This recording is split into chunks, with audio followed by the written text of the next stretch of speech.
some leaves, your paints and water, some crayons with no paper on them, and a piece of paper.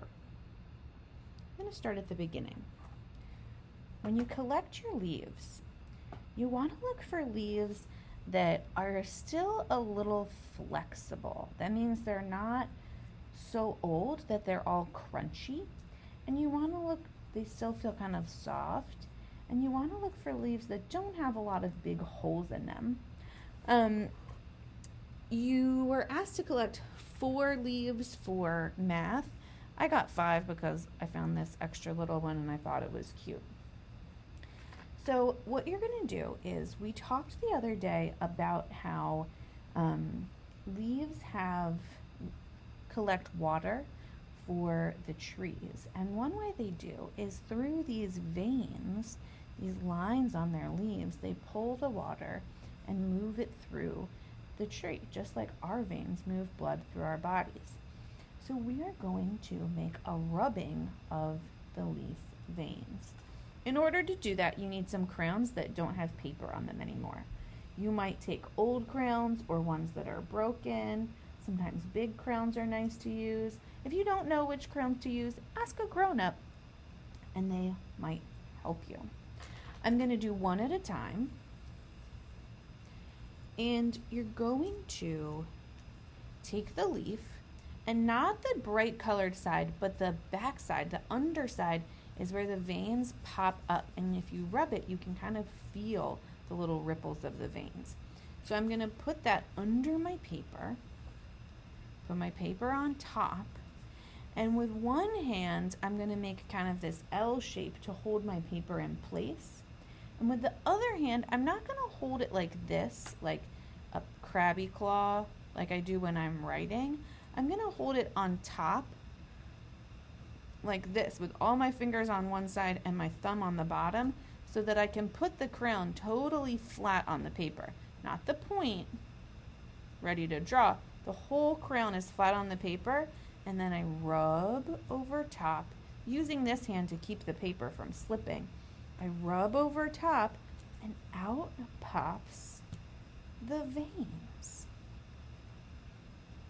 So cool. I'm going to do that with all my leaves. So I have that one in the corner. I'm going to take this one, flip it to the lighter side where the veins are bumpier, stick that under there, and rub, rub, rub. Boop, boop, boop, boop. With my crayon flat, trying to get all the pieces. Now I have some littler ones. I'm going to stick this one in the top. The veins are up there. My crayon is flat. My other hand is holding the paper, keeping it from moving. If you're having a hard time with the paper sliding around, you might want to ask someone else, like a grown-up or even another kid around you, if they'll hold the paper in place for you while you're making your rubbings. Another thing that's cool about this is I'm starting to realize that these little tiny leaves over here are not going to take up my whole paper, but I kind of want my whole paper to be full. One thing that's cool about this is that you can use your leaves over and over. So even though this leaf, I already did it, I could put it somewhere else and I could do it again in a different color. I could put it somewhere else and I could do it a third time. Alrighty, and let's get one more. Maybe I'll get this big guy in the corner.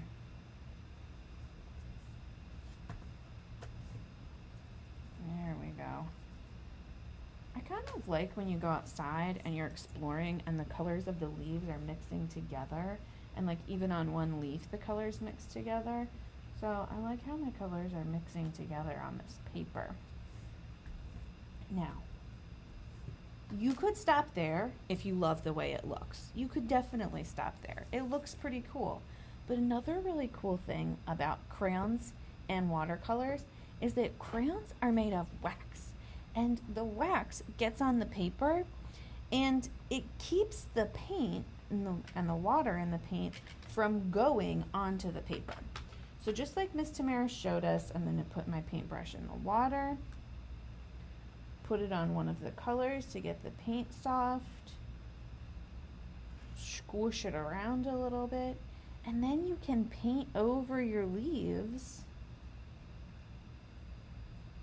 Maybe that wasn't a good choice because they're too similar, but you'll be able to paint over your leaves and the veins will pop right out. Here, I'll switch colors so you can see those orange veins better.